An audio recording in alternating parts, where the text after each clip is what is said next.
story idea. A man climbs a mountain. First thing that came to my head. Pretty simple, right? Man climbing a mountain. Okay, so why is he climbing the mountain? Why would a man climb a mountain? Why do I climb the mountain? Because I'm in love. Because, of course, he's in love, naturally. Why not? Yeah, it's an old story. It's been told before, but you know what? There aren't any new stories. Don't worry so much about originality. Get your story done. Moving on.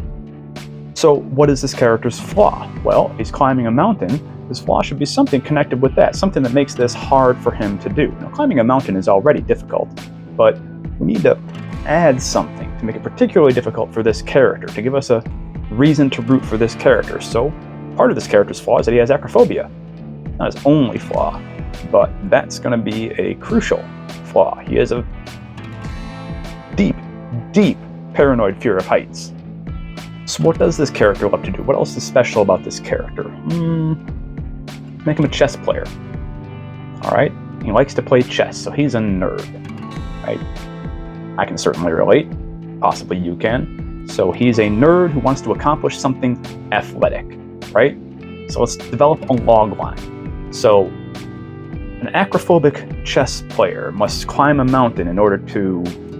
No, hold on. Remember what the reason is for him climbing the mountain. To win the hand of the woman he loves. An acrophobic chess nerd must beat his romantic rival, a professional climber, in a race up a mountain. Now, that's a good logline, right? 26 words. We have our flawed hero, flawed protagonist, have his desire, we have his obstacle, and we have the stakes. All there on our log lines. We've already started to develop this story concept. So now let's take it through the 5-step short story structure that I went through in the last video. So step 1 is we need to throw the character into the main story problem. We need to throw him into the action. You can't start beforehand. We got to start in medias res. We got to start immediately. We should already be there with him. So we need to figure out right off the bat in the story where the character is when we meet him, what crisis he's trying to solve, and what his internal flaw is as a character.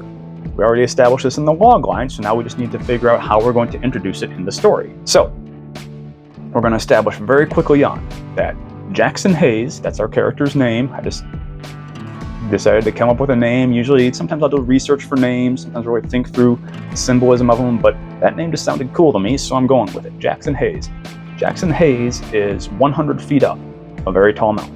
What does he need to do? Well, he needs to get to the top as quickly as he possibly can. But what's stopping him from doing this? What's the obstacle? Well, at this point, his acrophobia has just kicked in, really kicked into high gear. He's 100 feet up, and he is paralyzed from fright. So step 2 is to introduce the obstacles and stakes. We've already got a little bit of this going on, but now we need to know who or what else might stand in the way, and what does the hero stand to lose if he fails. So the stakes for Jackson are that Annie, the girl he loves, and says she loves him back, refuses to marry him if he doesn't prove his manhood in some way, because she's not going to marry somebody who's just kind of a weak little chess nerd. And so knowing his problem with heights, she sets this challenge before him. Or she has already done that when we meet him, so we'll see this through his own thoughts and flashbacks. The obstacles, of course, are that his joy and his strength is chess, and it's not mountain climbing. As a matter of fact, heights are the one thing that terrifies him most. But Robert Crawford, another name I just came up with, is Jackson's former classmate, who's also pursuing Annie, is a professional climber. And he just heard about the challenge from Annie, and he's just gotten to the mountain, and he is already climbing up, and he surpasses Jackson on the mountain. While Jackson is paralyzed there, Robert climbs right past him. So step 3 is to escalate the tension. Right? So we have kind of a roller coaster going on already. There's going to be ups and downs, but the character still needs to move his way up the mountain, so he needs to have some incentive to do that, but we need to show the obstacles and flaws and what they're costing him. So when he's a little ways above Jackson, Robert, the fancy boy, pulls out a scarf given to him by Annie and waves it above Jackson's head, just as a way to taunt him. Of course, Jackson recognizes the scarf as Annie's favorite colors, so he knows it's hers. And this riles Jackson up, and again, he focuses upwards and he starts to climb. And he decides in his mind that he's not going to look down. He's just going to keep his gaze upward, and he's going to pursue the mountain like a chess problem. He's going to put his natural skills to use. So now we can start to root for the character. He's not just a sad sack. He's moving in the right direction. He's trying to make his way up the mountain. Not going as fast as Robert is, but he's not too far behind him either. The mountain gets more and more difficult as they go up. A little ways further up the mountain, and they're in the toughest part of the climb. They're using picks and ropes to make their way up a steep slope. Jackson is still a ways behind Robert, but he can still see him. They're not that far behind because they both have to be very careful about threading their way. At some point here, both of them are going to come close to falling. Of course, Jackson's going to be at a greater risk of that, but he's going to hold on. The tension is escalating. As they get closer to the top, the mountain gets more difficult. Things get harder. Step 4 is the crisis point, or the lesson learned. Both the crisis point and the lesson learned. So what's going to force our hero to grow and change, to learn his lesson? Well, as they are nearing the top of this hardest part of the mountain, which is getting pretty close to the peak, pretty close to the summit of where they're climbing, Robert decides to taunt Jackson a little more. Robert, of course, is still ahead of him. Of course, Robert himself might be a little less secure, feel a little less secure than he did before, because Jackson has been making his way up the mountain, which Robert didn't think he would even be able to do. So Robert wants to make sure of his victory, so he's going to use what he knows of Jackson's weakness against his rival. So he calls down to Jackson, taunting him, telling him that Annie doesn't really want him anyway, and that she was just sending him up the mountain to toy with him. She's playing with Jackson's emotions for the thrill of it. She knows Jackson won't succeed. And to add insult to injury, here Robert says that Annie wants a real man, not some weakling nerd like Jackson. But though the words wound Jackson, he still keeps climbing. He is determined at this point. So Robert decides to dig a little further. He reminds Jackson just how far up they are. And to add to the reminder and potentially get rid of his rival, he breaks off a chunk of ice with his pick and he tosses it back down. It narrowly misses Jackson on the way down. Jackson nearly loses his grip. And of course his eyes follow the ice block all the way down till it disappears below him. Doesn't hear it land. Again, Jackson is frozen in fear. Robert says, "Checkmate," and continues climbing. Step 5 is the final confrontation and resolution. We need to show how the hero has changed, how he's learned his lesson and grown from that, and how that's going to help him survive the climax, if he does survive the climax.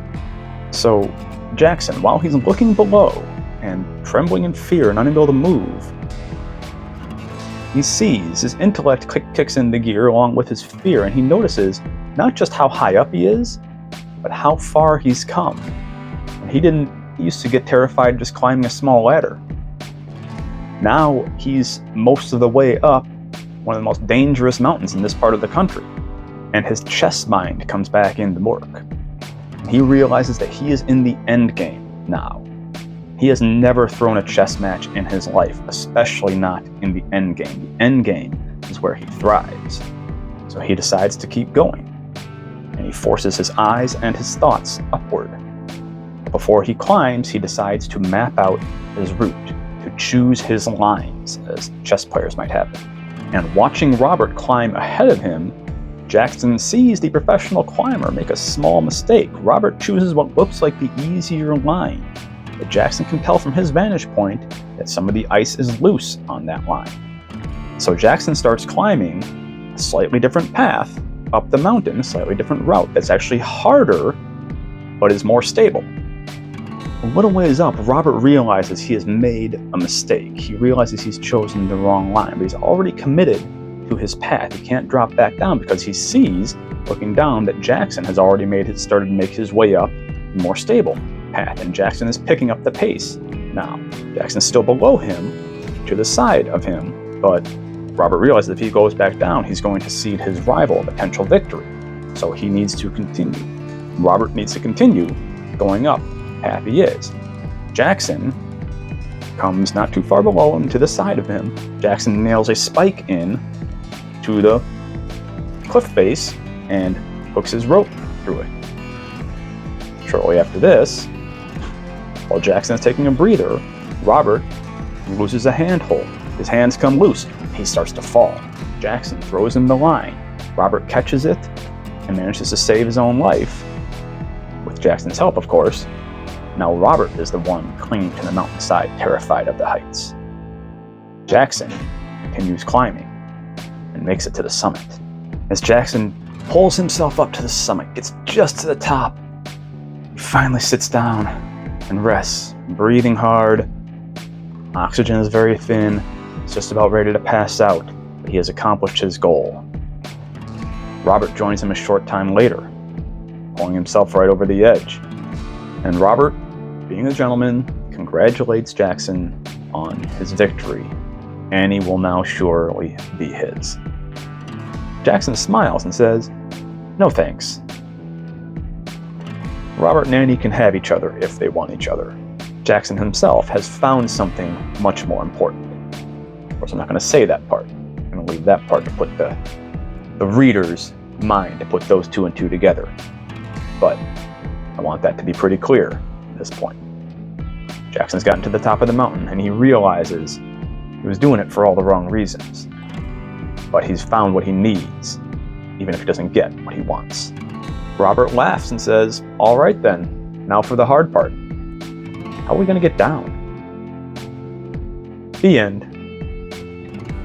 So yeah, full disclosure, I plotted that last night. It took me about 40 minutes to get that plot all the way through, but I think it's turned out to be a pretty good story. And no, it's not the most original thing in the world, but it's pretty universal, pretty recognizable, and I think the setup and payoff works pretty well.